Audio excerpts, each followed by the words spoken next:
Olá, aqui estamos para mais um programa, O Livro dos Espíritos em Nossa Vida. E hoje ainda vamos continuar estudando dentro da lei de destruição, a destruição necessária e a destruição abusiva.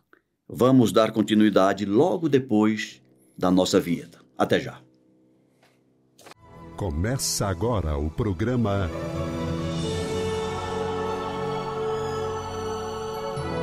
O Livro dos Espíritos em Nossa Vida. Almeida, e aqui estamos nós de novo, dando continuidade a esse estudo que eu estou achando instigante. Estudar essa questão da necessidade de destruição / transformação / evolução, para que a gente entenda bem como que a natureza se relaciona conosco em muitos pontos, né? E hoje, Almeida, nós vamos dar continuidade a partir da questão 734 do Livro dos Espíritos, quando Kardec perguntou: em seu estado atual, o homem tem o direito ilimitado de destruição sobre os animais? Mas antes de você responder, eu não deixei você falar de início, né? Hoje problema não. Eu já comecei. O homem já está com o motor a toda. O homem está acelerado, bicho acelerado. Seja bem-vindo, Almeida. Obrigado, Ricardo. Obrigado a cada um de vocês que nos acompanha pelas mídias sociais da Comunhão Espírita de Brasília. É sempre uma alegria estar aqui. E indo para a pergunta, é uma pergunta que eu acho que dá oportunidade a gente discutir coisas extremamente importantes. É fato. Haverá um dia que a gente não vai perguntar isso. Haverá um dia em que a gente vai perguntar: peraí, nós temos o direito de destruir nossos irmãos vegetais? Vai ter um dia que a gente vai se perguntar isso. Né? Mas a gente ainda não chegou lá. A verdade é essa, nós não chegamos lá. Como devo dizer?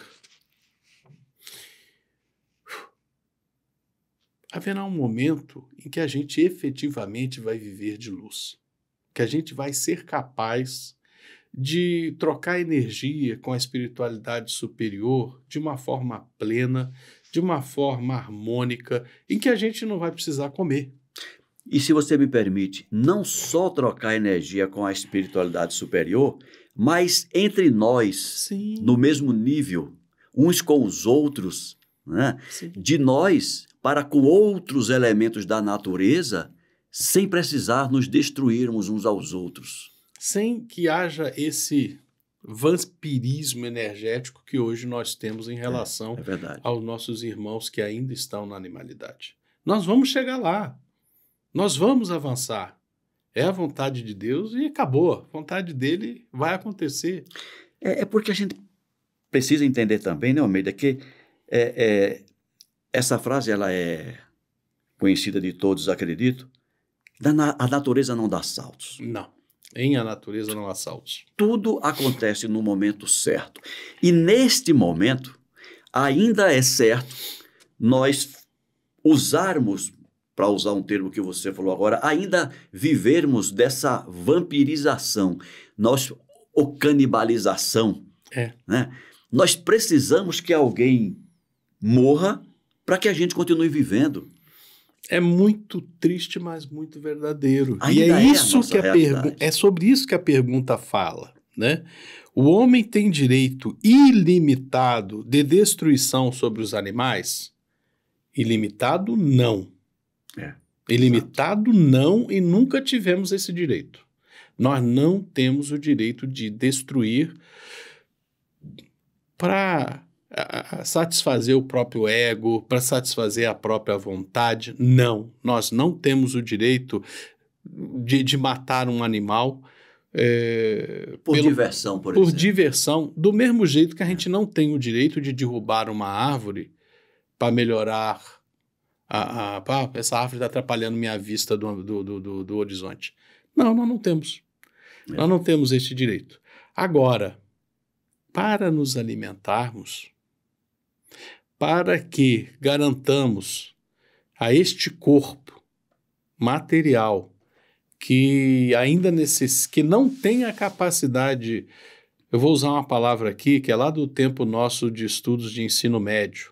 Nós não somos seres autotróficos, né? Nós precisamos de, na nossa dieta, colocar itens que a nossa biologia não é capaz de produzir, mas nós necessitamos desses itens para a nossa existência na matéria. É verdade.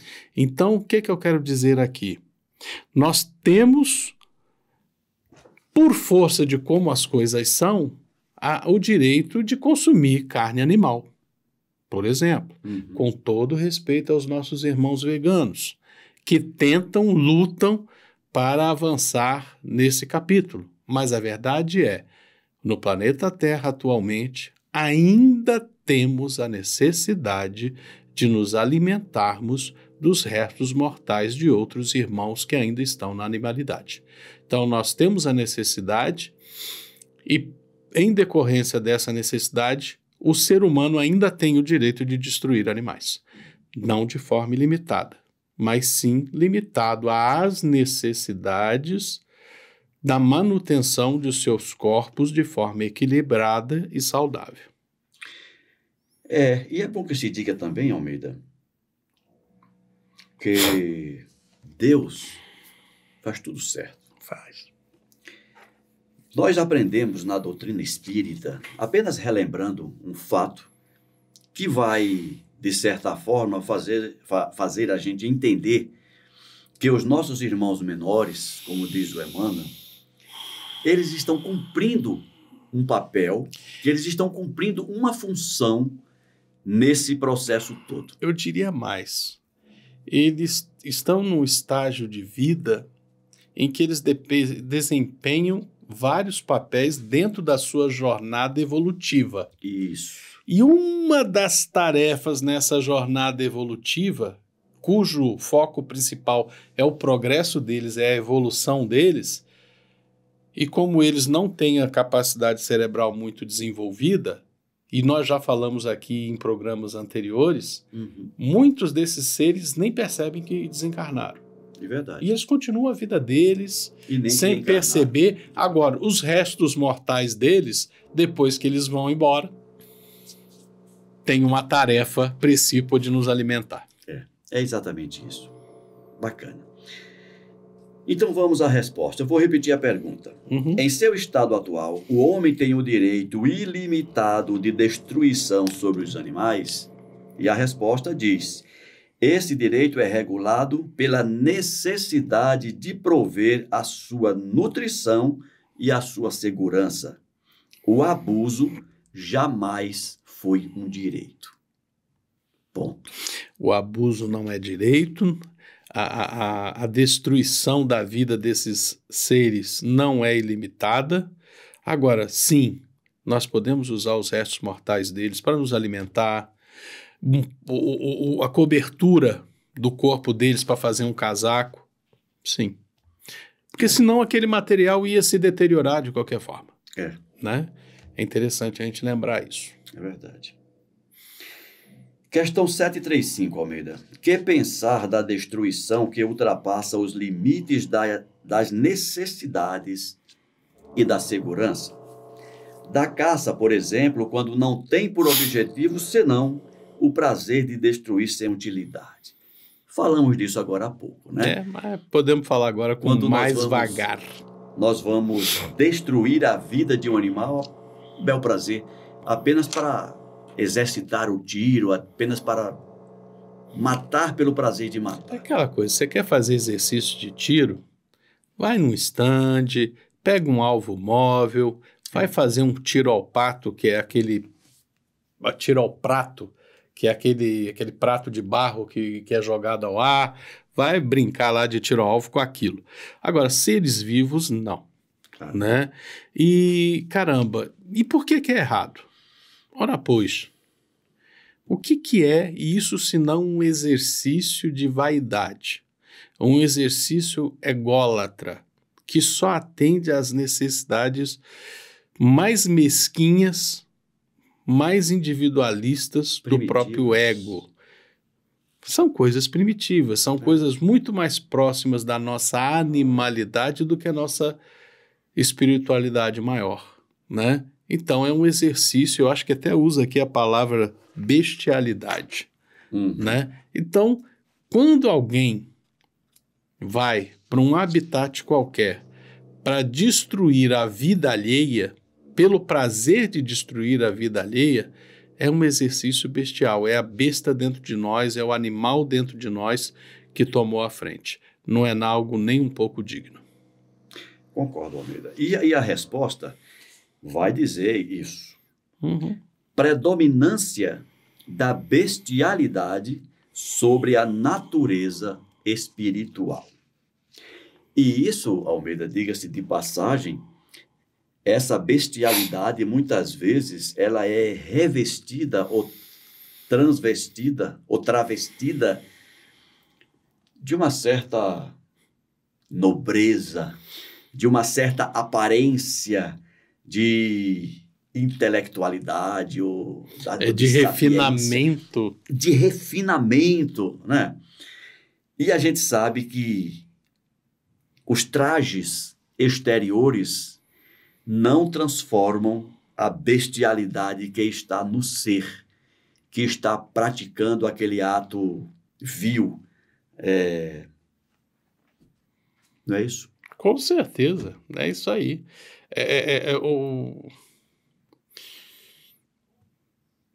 Impor sua vontade a um outro ser simplesmente porque ele não tem os meios de se defender, não está legal, não. Uma covardia, né? É simplesmente covardia. É uma covardia. Então vamos lá. Predominância da bestialidade sobre a natureza espiritual. Toda destruição que ultrapasse os limites da necessidade é uma violação da lei de Deus. Os animais não destroem senão por suas necessidades, mas o homem, que tem o livre-arbítrio, destrói sem necessidade. Ele prestará contas do abuso da liberdade que lhe foi concedida, porque é aos maus instintos que ele cede. E a gente não pode esquecer. Esse finalzinho aqui me trouxe uma ideia que é o seguinte: muita gente diz o seguinte: não, eu estou fazendo isso, mas é instintivo. Eu não pude evitar, é instintivo. Opa! Foi instintivo. Instintivo eu até compreendo, eu não pude evitar significa que você ainda acede aos seus instintos. Você ainda está se submetendo aos instintos, não é você que manda em você. Cadê a tua racionalidade? Então, aquela coisa, toda vez que alguém olhar feio para mim, meu instinto é de matar ela, eu tenho o direito de matar aquela pessoa? Não. O instinto existe, é fato, ele cumpre um papel importante, mas a gente não pode esquecer que no momento em que a gente sai do reino animal para o reino hominal e ganhamos o livre-arbítrio, a capacidade de raciocínio é exatamente para que esse raciocínio se sobreponha aos instintos e aí, neste ponto, o espírito vai tomar as suas decisões determinando o que é que ele quer. Ele quer que os instintos o comandem ou ele quer comandar os instintos? É simples assim, né, Almeida? Muito simples. Muito bom. Vamos então, Almeida, para a última questão desse tema. Lembrando que nós estamos falando da destruição necessária e da destruição abusiva. Questão 736. Os povos que possuem em excesso o escrúpulo relativo à destruição dos animais têm um mérito particular? Preste atenção, Almeida, nessa palavrinha que ele colocou na pergunta, né? Escrúpulo em excesso. Escrúpulo em excesso. Vamos lá. Nós estamos falando aí de culturas, né? E existem essas culturas. A Índia é pródiga, por exemplo, nesse tipo de cultura, que simplesmente recusa toda e qualquer possibilidade de matar um animal para alimentar um homem. Né? Eu acho que é disso que a gente está falando. E e pede-se uma apreciação de mérito, né? Isso aí é meritório ou não é meritório? Existem várias componentes nesta situação. Eu, Alcir, eu tenho grande dificuldade de entender como mérito, por exemplo, a vaca, em algumas culturas indianas, ela é divinizada, ela não pode ser nem assustada. É. Então, é famoso o fato de que muitas vezes você vê populações miseráveis passando fome, né? E a vaca não pode nem ser impedida de andar pisoteando a plantação daquela pessoa. A pessoa ali está plantando alguma coisa para comer, a vaca vai, começa a comer, pastar ali na plantação, ou a pessoa não tem o direito sequer de tanger a vaca para fora, né? Aí eu pergunto, isso é adequado? Espera aí. Quem é o ser superior ali? É o ser humano ou a vaca? Eu não vou nem entrar por esse lado que diante de Deus nós somos todos iguais. Mas existe racionalidade em permitir que aquele que não tem capacidade de raciocínio destrua o alimento daquele que tem capacidade de raciocínio? Outra coisa, no Brasil hoje você tem mais bois e vacas do que gente, é um fato. Ou seja, nós temos seres em desenvolvimento que têm mais numerosas oportunidades de encarnar como bois e vacas no Brasil do que na Índia, onde a raça zebu é natural. Uhum. Aí eu pergunto, para estes seres que realmente estão morrendo, estão sendo utilizados, os corpos deles como alimentos para nós, é mais útil para eles viverem como boi e vaca para ser comida, ou é mais importante não serem mortos e só ter 1, 2, 10, 1000 na Índia? Diante do espírito eterno que eles são. Espírito não. Princípio espiritual eterno que eles... Não é princípio eterno, mas o princípio espiritual que ali se encontra.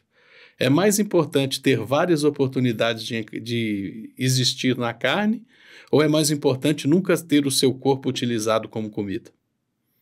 São questões éticas, né, que precisam ser discutidas, mesmo diante do fato que eles são criados na indústria da morte, porque eles morrem para que outros vivam, que é um fato.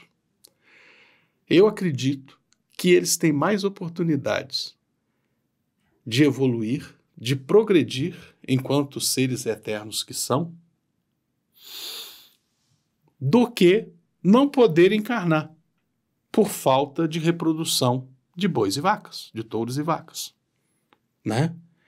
Então, tem essa questão de mérito aqui para a gente continuar discutindo. Outro lado da questão. As pessoas que estão deixando de tanger a vaca para fora da plantação, estão deixando a vaca fazer o que quiser, porque realmente reconhecem na vaca um ser que merece respeito, ou têm medo das consequências de dar uma pedrada na vaca? Né? Por que eles estão fazendo isso? Eles têm medo? Porque medo, para mim, não é um agente pedagógico adequado. É um respeito ou é um medo? É a pergunta que eu faço, né? Tudo isso para dizer o seguinte: respeitar os nossos irmãos que ainda estão na animalidade, nossos irmãos que ainda estão no meio vegetal, e como não dizer, os nossos irmãos que ainda estão lá, aquele princípio que ainda está lá na mineralidade, é algo que nós temos sim que desenvolver e evoluir dentro do nosso ser. Esse amor pela criação divina. Agora, cada um no seu papel. Senão, daqui a pouco, a gente não vai poder nem minerar para construir. Daqui a pouco você não vai pegar barro para fazer um prato. Última instância, eu estou fazendo o argumento ad absurdo, né? Mas se você pensar, peraí, não, eu não posso comer carne, daqui a pouco você não pode comer alface, não, eu tenho que viver de luz. Não, mas se eu tenho que viver de luz e eu não posso pegar aquela porção de barro para fazer um prato, porque eu vou botar ele no fogo.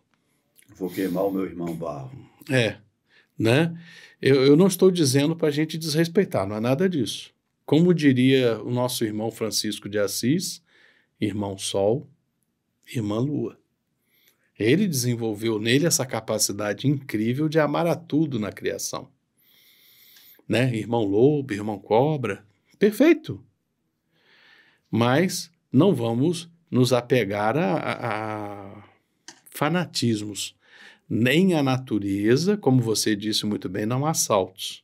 Há um espaço gigantesco para cada um vivenciar as suas experiências necessárias ao progresso. Né? Como nós já falamos em questão anterior, é dado ao ser humano a responsabilidade pela gestão desse patrimônio deste globo terrestre. Nós somos responsáveis pela gestão das coisas. Nós temos que existir, viver, utilizando de forma sábia. E à medida que nós aprendemos mais, nós saberemos como melhor gerir esse patrimônio.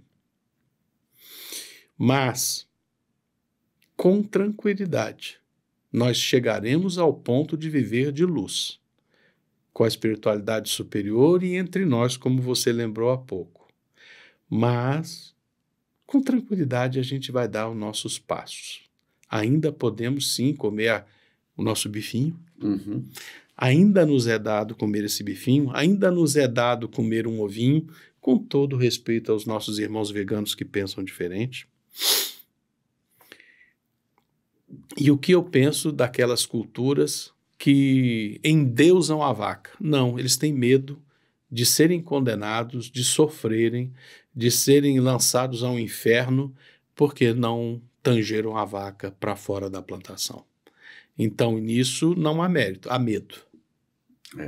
Né? Deixa eu ver o que mais que a pergunta pede. Povos que possuem em excesso o escrúpulo têm mérito particular? Eles têm o mérito de começar a caminhada de respeito à criação. Tem esse mérito.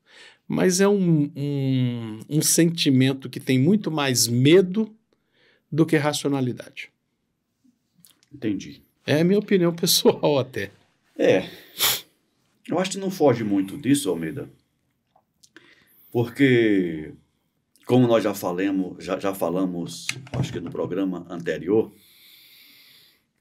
Deus dispôs a vida humana na Terra com todos os elementos, com todos os fatores necessários à manutenção da existência física.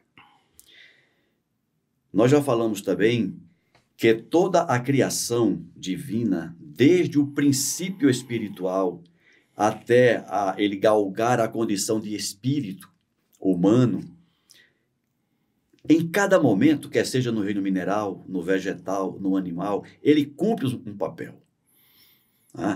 Ele cumpre um papel. E nós sabemos também que no nosso planeta, o suprassumo da criação divina é o espírito humano. Toda a criação que se segue existe em função desse espírito que está aqui em processo evolutivo. Aquele princípio espiritual que hoje anima o pezinho de alface, anima a vaquinha, um dia eles chegarão ao patamar de hominalidade, onde atingirão pensamento contínuo, livre-arbítrio, ou seja, espírito humano, e vão passar pela mesma experiência que nós estamos passando hoje, porque nada dá saltos. Daqui a 10 milhões de anos, em algum lugar do universo vai ter um espírito encarnado comendo carne e vegetais, porque o processo ele se repete. Enquanto uma humanidade, um conjunto de seres humanos deixa uma determinada situação galgando patamares superiores de existência, de vida, as camadas subsequentes vão chegando e ocupando aquele espaço. É como numa sala de aula, né? O aluno está hoje na 3ª série, o ano que vem ele vai estar na 4ª, mas a 3ª série não vai ficar vazia, porque quem estava na 2ª vem para ela, e assim sucessivamente. E a gente precisa ter essa ideia de continuidade e de manutenção da vida nos mais diversos setores da criação divina, e sabendo que cada um cumpre o papel naquele momento existencial, né? Então, eu entendo que os seres humanos hoje, eles estão num patamar superior aos animais, que por sua vez estão num patamar superior aos vegetais, e assim sucessivamente. E o belo de tudo isso é que você vê que quando junta os 4 reinos, mineral, vegetal, animal e hominal, todos têm direitos e obrigações uns sobre os outros, né? O mineral nos serve, mas nós precisamos também cuidar do mineral, porque senão nós vamos criar crateras por aí afora, nós vamos destruir fauna, flora, etc. O vegetal nos serve, mas se a gente não cuidar dos vegetais, controlando as pragas, etc., e outras formas, nós também não vamos conseguir obter nada deles. Sem um grão a gente morre de fome. Pois é, a mesma coisa com os animais e por aí vai. Então, o que eu quero dizer com tudo isso é que uma coisa que a gente precisa perceber é a necessidade de coexistência de todos esses seres e compreender que todos eles têm um papel a cumprir e zelar com relação ao outro. O homem, como sendo o ser superior, acima de tudo isso, tem, além do dever, tem a responsabilidade de cuidar da manutenção dessa harmonia. E quando eu digo cuidar da harmonia, significa evitar todos os excessos possíveis com relação a todos os reinos. Porque exceder-se no cultivo do mineral vai te trazer prejuízo. No vegetal, no animal, entre nós, os seres humanos, e por aí vai. Lemos a resposta? Não. Eu acho que não. Não. Então vamos lá. Os povos que possuem em excesso o escrúpulo relativo à destruição dos animais têm um mérito particular, por isso. E os espíritos disseram, é um excesso num sentimento louvável por si mesmo, mas que se torna abusivo e cujo mérito é neutralizado pelo abuso de bens de outras espécies. Há entre eles mais de medo supersticioso do que verdadeira bondade. Sim. Aquilo que você falou com relação a algumas culturas indianas. Por que eu não tanjo a vaca? Por que eu não mato a vaca para comer? É por respeito ou é por medo de que algo pior, algo de ruim vai me acontecer? E aí, nesse sentido, o mérito é anulado, porque não é uma ação benéfica para com o outro. Na verdade, eu não como a vaca é com medo de coisa desagradável me acontecer. Uhum. Não é isso? É isso aí. Que bom, Almeida. Encerramos então... Destruímos o tema. Destruímos o tema. Bom, e aqui nós encerramos a temática sobre destruição necessária e destruição abusiva. Na próxima semana, nós vamos dar início ao estudo dos flagelos destruidores. Espero vocês na próxima semana, se Deus quiser. Forte abraço.